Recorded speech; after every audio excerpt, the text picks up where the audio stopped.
Hi Jen, how you doing? Hi Victoria, I'm good, thanks. How are you? Good, thank you. It's so weird speaking to you because, like you said on your Instagram, we've been chatting back and forth since March, since we kind of both started at the same time, but we've never met in person. I know, totally. I feel like you're like a long-term friend. It's true. Jen has even sent me an espresso martini in the post, guys, and we've still not met her in person. What the Well, hell? that was well, you actually designed my logo for me, so Oh, actually, yeah, that's true. Oh, how funny. so we kind of owe each other. I think we do, yeah. The joys of social media. Yeah, but it's Well, great to actually speak to you in person because we have had so much chat on here anyway. I know, totally, and I'm sure this podcast could probably go on for like 4 hours, but we'll try and refrain ourselves. We'll Keep keep it. that for like a different video call. Yeah, exactly. Yeah, espresso martinis with Jen and Vix. Maybe that one could Yeah, be cool. yeah. People Yeah, might want to join that because I'm sure that the chat will be great after a few martinis. definitely. But I'd probably fall asleep after two, to be honest. Yeah, mum life. Totally. Right, so just for the audience, everybody, you might be following Jen on Moon Mama Vintage. She obviously sells vintage clothing, but specialises in selling it for breastfeeding and pregnant mums. So, Jen, I'd love to if you could give us a little bit more background about Moon Mama and yourself. Yeah, so I'm Jen, and I've got a wee boy who is 2.5, and I live up near Inverness in the Highlands of Scotland. Prior to starting Moon Mama, I was a stay-at-home mum. I'm actually a primary school teacher, and I took a career break so I did my maternity first, and then took a career break to stay at home with Arthur. And before that, I've had lots of different retail jobs in the sports footwear sector and in running shops and whatnot. And even before that, I studied as a footwear designer at De Montfort Uni in Leicester. So I've always kind of been fashion orientated before I was a primary teacher. That's epic. I actually did a degree in international fashion marketing. So, Oh, yeah, we connection there. Love the fashion world. Although I worked out that I love it from that degree, I really love it as a hobby more than a profession. I was the same with like the footwear thing. Like, Yeah. oh man, sorry, I'm gonna have to go and turn the charger's not working. Oh, is it not? Sorry, No worries. my phone is being a real nightmare today. I'm just gonna very quickly sort this charger. Sorry, guys. That's fine. You're all good. We all good? Yeah, all good. That's it. Fine. It's not connecting very well. Like you say, Yeah, hashtag life. This is how it goes. no, like real life. Phones are always dying when you need them. Yeah, I did footwear design thinking I'd absolutely love that, but shoes are a hobby, and I Yeah. didn't enjoy working in the industry. So, there you go. Yeah, I'm exactly the same. So, what inspired you to start Moon Mama then? Well, I've always loved vintage clothing, and my husband and I are really into kind of sustainability and stuff as well. And it's been like a long-standing dream of mine to own a vintage shop, like for years. I've thought it'd be so lovely. There isn't one up in Inverness, and I've always thought it'd be really nice to open one.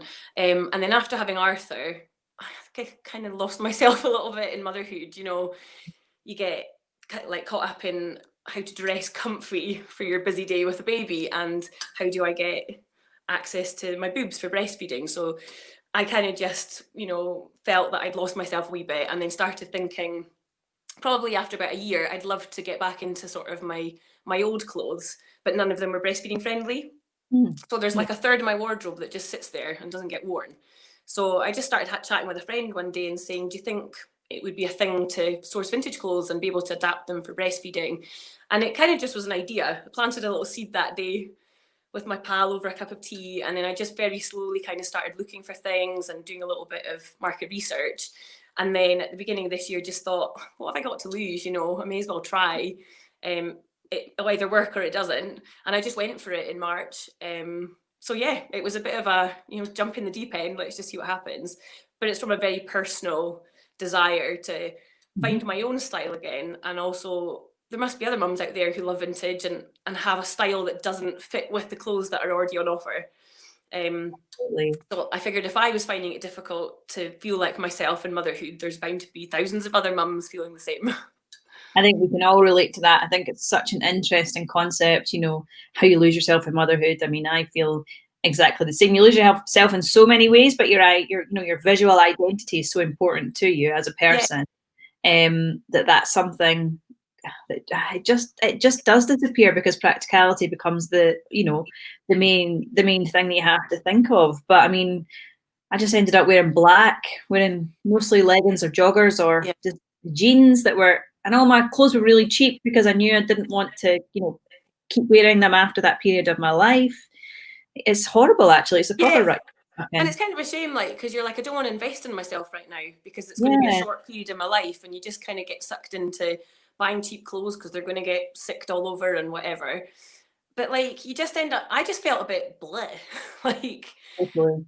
and you never have a chance to really think about yourself. You're so consumed by this new little thing that you're solely responsible for. And, like, honestly, I haven't plucked my eyebrows in more than a year.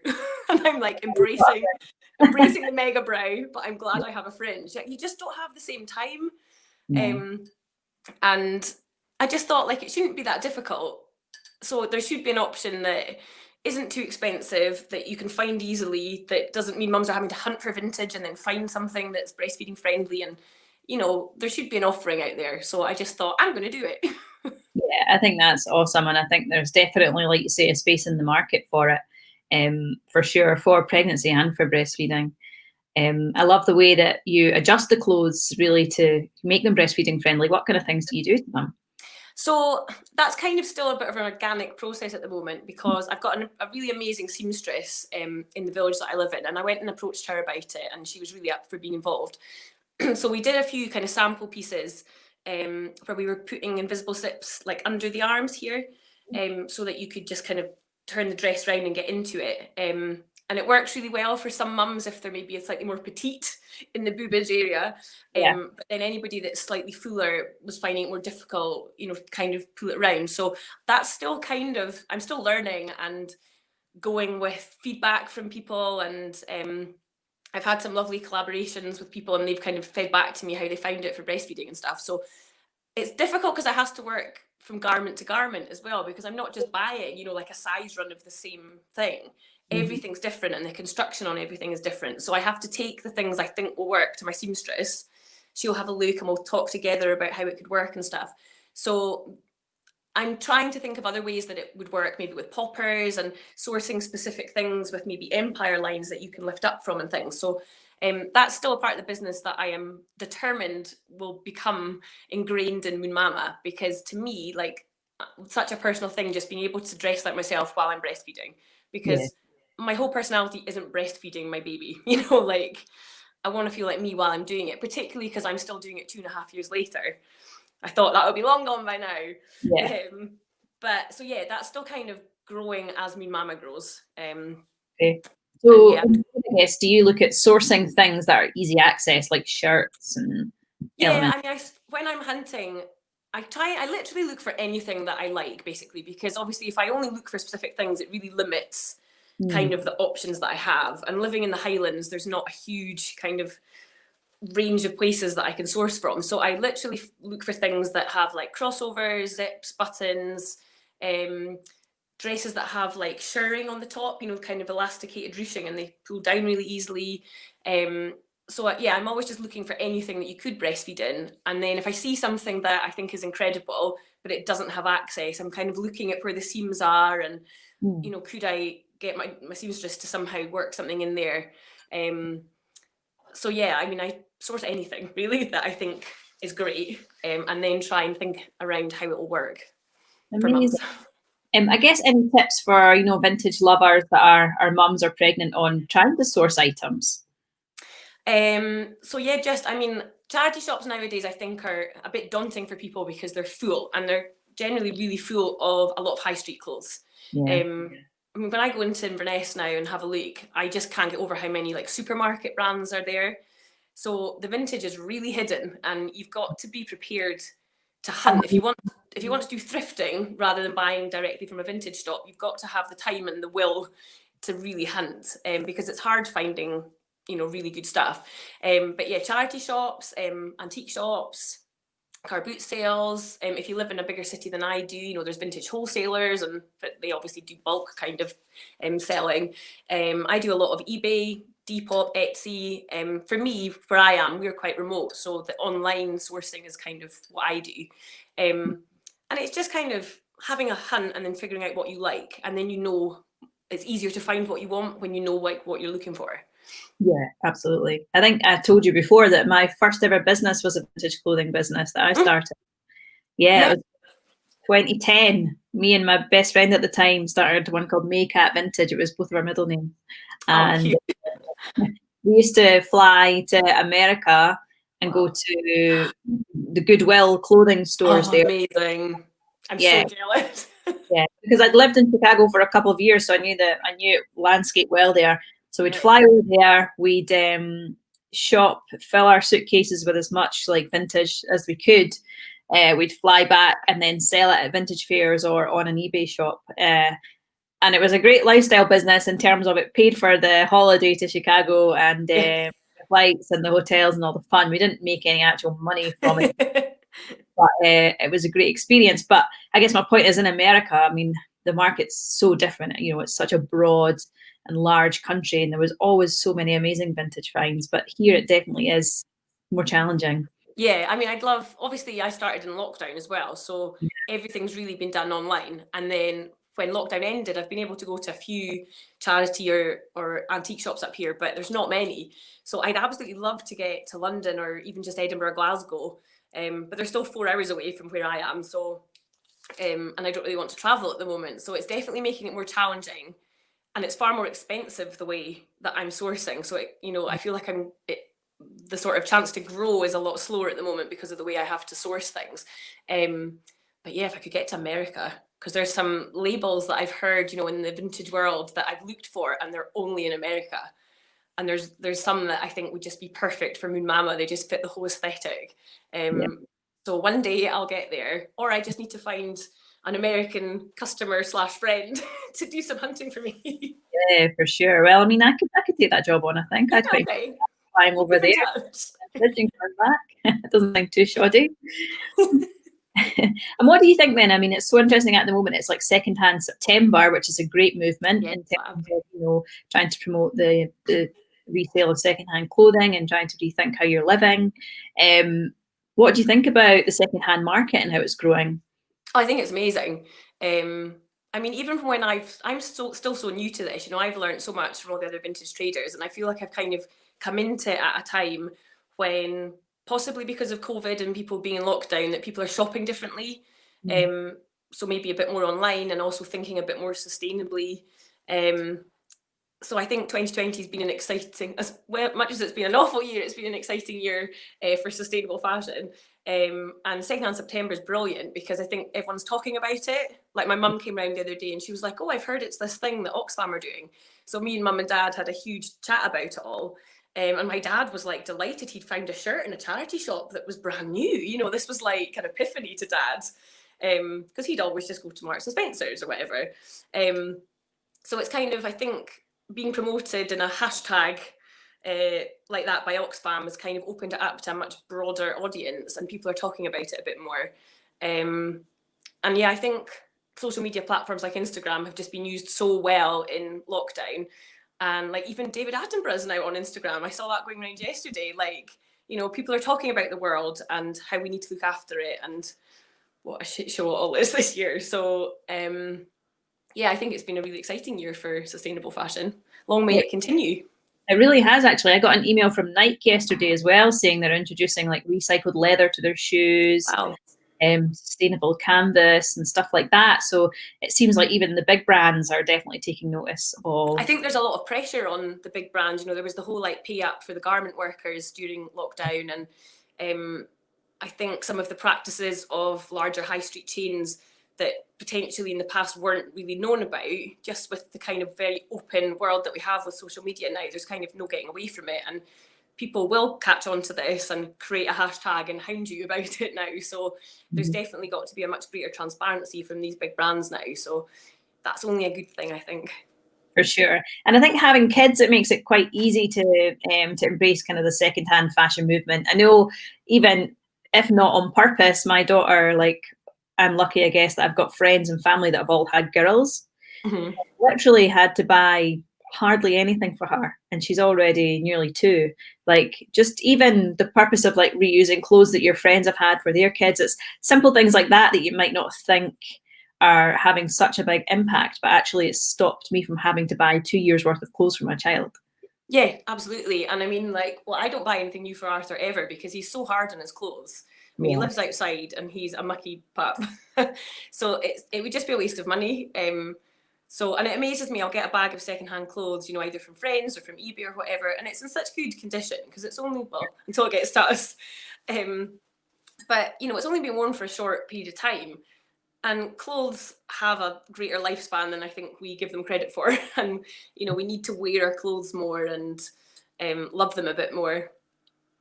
For sure, yeah. And I think brands like that I'm becoming more familiar with, like Patagonia. Do you know the Patagonia brand? Yeah.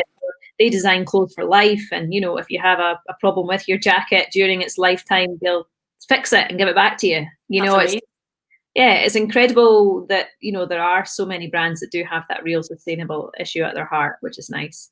Yeah, and I mean, but after I did my degree and then met my husband, he got really into shoes, like just because of meeting me. We used to talk about shoes all the time. And, you know, he would just buy high street stuff and then started kind of investing. So, you know, he'd spend £300 on a pair of leather shoes from like Grentsons or Lokes or one of these companies. But they'll take them back and resell them for you. So yes, you've spent a lot of money on them, like more than he would have dreamt to spend on shoes, but then they offer that service. I mean, obviously you have to pay a little bit, but it's not that much. And resell the whole shoe and it comes back again in a box, like brand new pair of shoes again. So they'll last forever. And I think society's just kind of lost that. Like obviously in days gone by when there was a shoemaker and a dressmaker, you would have cared for your things and taken them back for repairs and stuff. And I think it's just something that we've lost in society. You know, I've got holes in my socks, chuck them out, buy a new pair. Whereas like, you know, people used to darn their socks. So yeah, I think it's really good that there are brands that still offer services like that, and hopefully it'll encourage people to love things forever. Definitely, I agree. So I guess getting back to vintage then, what's your favourite kind of vintage style? Oh goodness. I don't really, to be honest, I don't have one. Like I'll just see something and I'll love it. So it could be 1970s maxis, kind of 1960s twiggy style. I don't really buy anything earlier than the 60s.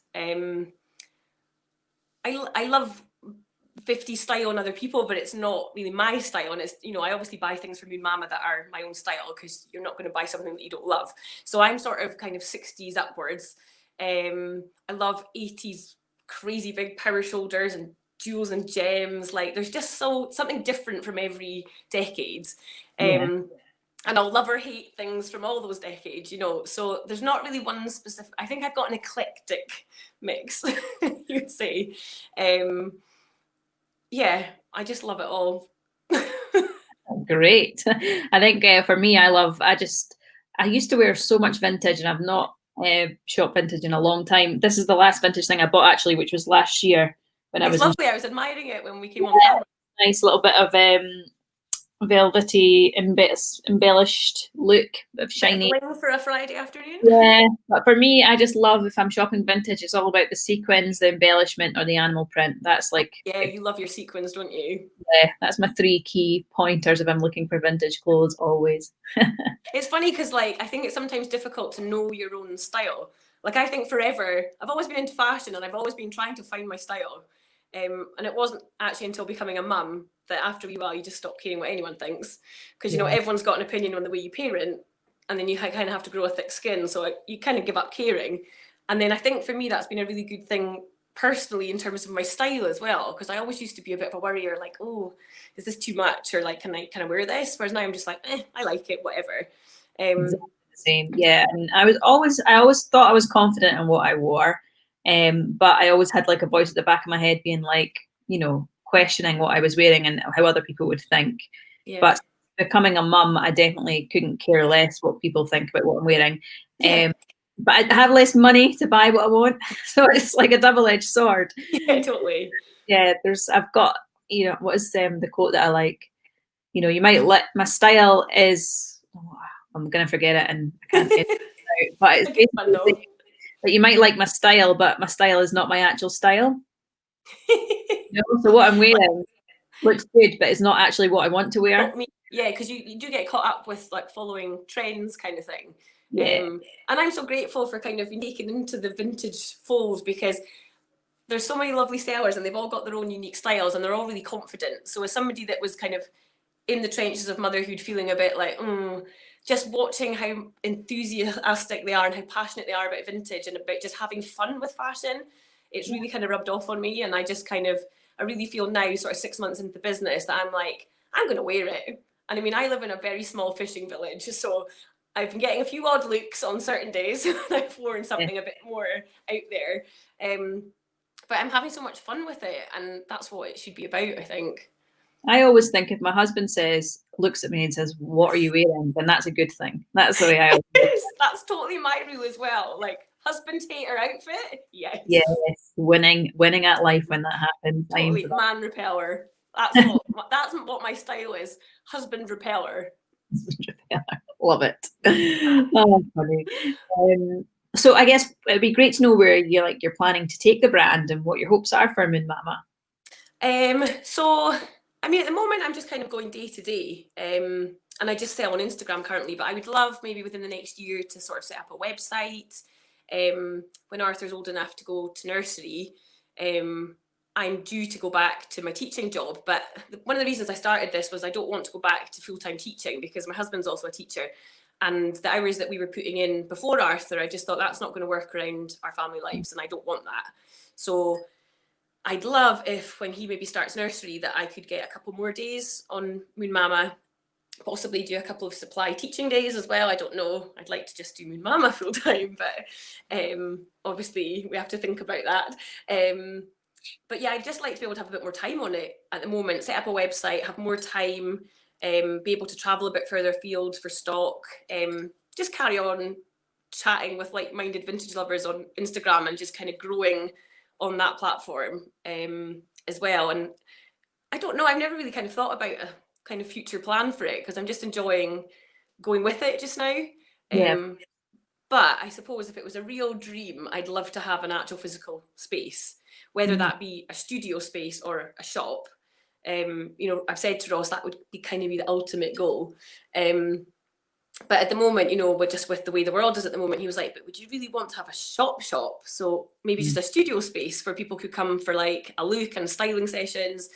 And I currently work out of the spare room, which is great to have that, but it's not very big and not very much storage. So just kind of little expansions here and there and just keep going with it, I hope. That's epic. And you've done so well considering you only started in March. That's just over 6 months. So It's incredible to see how you've flourished and progressed since then. Thank you. It's been really exciting. I mean, when I decided to start in March, just before lockdown, I was kind of having a panic, like, oh, what have I done? I can't really make a business just now. But actually, lockdown, I think, for small businesses online was probably a good thing in some ways because there was more people on Instagram or Facebook or wherever you sell. And it gave me the time because Ross was at home, he wasn't working, so I had him here to help with childcare. So I got a lot of time in the early days to kind of focus on getting started and then getting in tow with a virtual vintage market. Georgie and Emily that started that are just amazing. It was such a great idea to launch that platform. And I was really lucky to become involved with it. And I've just had so many lovely customers from there who've then come back as return customers, which is just lovely. Like when you get somebody come back again to buy from you, it's like the best feeling because you know that they must have liked what they got the last time and they appreciate what you're doing. So I think it was just fortunate timing. And hopefully if I get more time on it, I can keep it going because at the moment it's quite challenging. But yeah, of course, it's so challenging with a toddler kicking about, trying to grow. It's mental. Yeah, it's completely insane. We are absolutely insane. Why do we do it to ourselves? Some days I don't know. What about any other cool vintage like brands that you'd recommend people follow online? Oh, there's so many.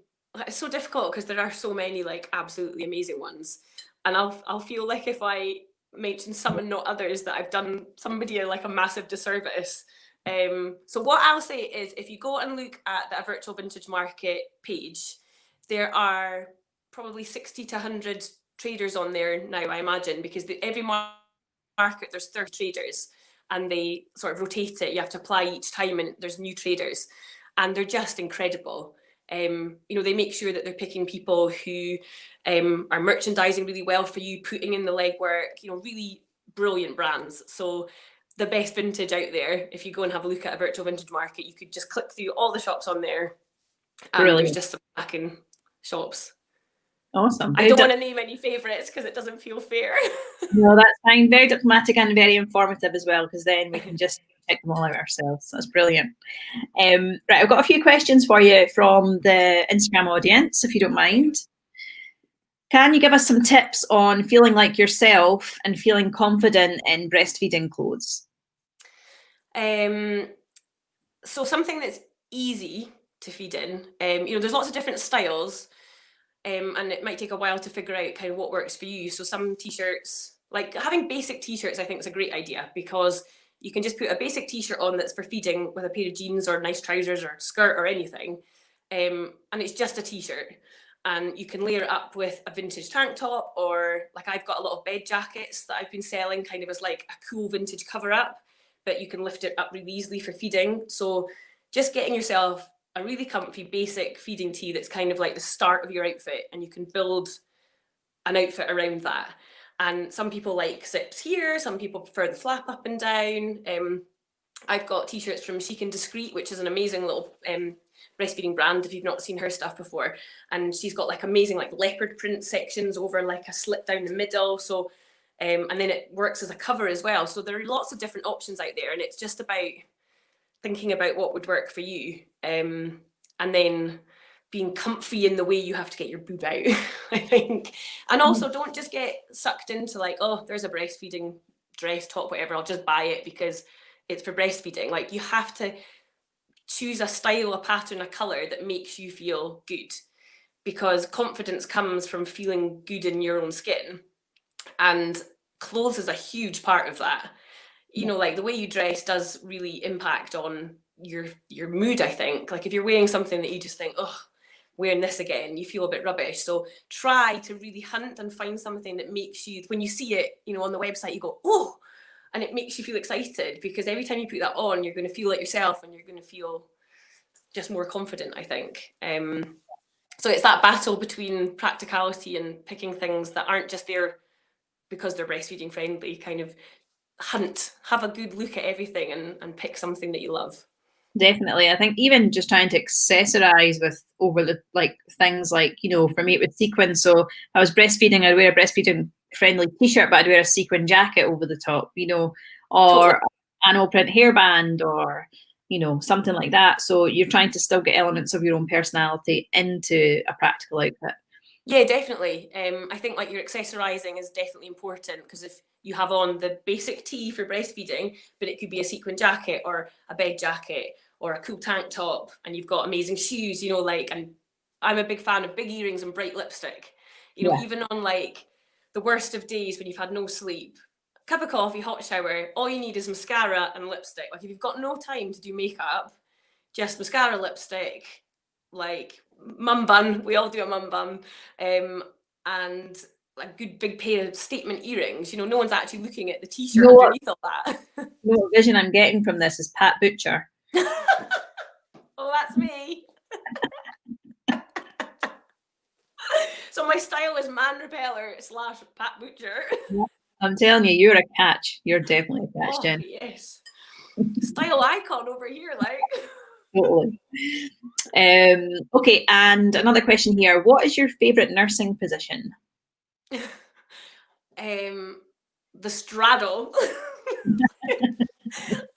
Like Arthur just like sits on my head and like is upside down nowadays. It's full on like nursing gymnastics. I think when they're really little, obviously you've got to kind of, position them, and we tried the koala, when you like put them across your knee and then they sit in front of you. We did a lot of the rugby ball, but the one I kind of just go to is it the cradle, just the front one? Can't remember what they're all called. And then as they get bigger, if they're still feeding, then you have no control over what position they're in. Like they'll be standing on their head, like bouncing on one leg. I mean, like Arthur will come into the bathroom while I'm doing a wee and just pull my top down, and I'll be sitting there doing a wee, and he's drinking milk, and I'm like, how is this my life? Yes, totally. I think yeah. Once you reach a certain age, you've got absolutely no say over feeding positions. You just have to Totally. embrace But I it. feel like if we are just having a snuggle on the sofa or whatever, he just kind of lies on my knee and has some. So kind of just the bog standard cradle would be my go-to, I think, to answer it properly. Okay, good. I think my daughter used to attach and then just keep moving about, like with her legs, end up one way, another way, watch the TV, not watch the TV. She just never stood. She still doesn't stay still. Stay still. So we wouldn't even stay still. And we're in that phase right now where it's a constant battle. Like he'll be feeding on this side, but the hand is over here tuning in the radio. Okay. Oh, I cannot take this. But I think it's just a toddler breastfeeding behaviour. Right. And it drives me demented. Yeah, that does sound pretty brutal, to be honest. Can you not put like a nipple tassel on there or something? So I actually thought about like what could I get to cover it that he can't actually get in, but it's like full on war. Like I'm like this and he's like this, and there's actually like fisticuffs about it. It's ridiculous. Have you tried a Yummy Keys necklace, or is he too old for that? I don't know. I think he'd be too old now. He's never really. I've tried everything like as an alternative. Nope, it's not the real thing. Maybe put mittens on him. Yeah, or tape his hands on. Yeah, joking. Obviously. Let's move on from that one. Well, Jen, that's all of our questions, really, I have to say. So, anything you want to add yourself? I don't think so. Just thanks everybody that's followed Moon Mama so far and anyone that shopped with me. I just love like engaging with everyone. I know that social media sometimes gets a bit of a bad rep, but I found it for starting a business just like such a wonderful place. So if you don't follow me, just come and give me a wee follow. I do lots of stuff about breastfeeding and motherhood as well as vintage clothing. And yeah, thanks for having me. What's your Instagram handle? At moon_mama_vintage. I had to think about that. I need to get more professional. Not at all. No, embrace your, I was going to say awkwardness, but it's not awkwardness. Just embrace yourself. I'm thoroughly awkward. And look what I've got. Oh my God! Did you hear about that from you? Yeah. Well. Yay!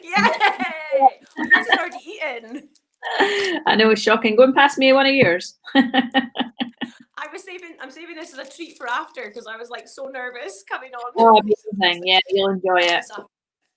Also, I have to apologise for my really hoarse voice. Our whole household is full of the lurgy just now, so I sound really croaky.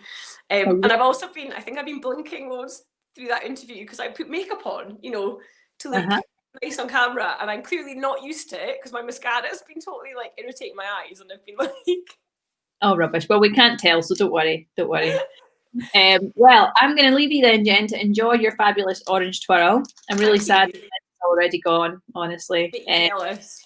Yeah, they're a daily occurrence at the moment, I have to say. Blame Danny for that one. Oh, it does smell very nice. It does. It's like cherry chocolate orange, but better. Right, well, yes, if anyone wants to catch Jen, follow her journey Moon Mama Vintage, you can head over to her Instagram account, and I highly recommend it. You're fun to watch and nice and entertaining as well. So thank you so much for your time today, and again soon, yeah? Yeah, speak soon. Take care. Bye.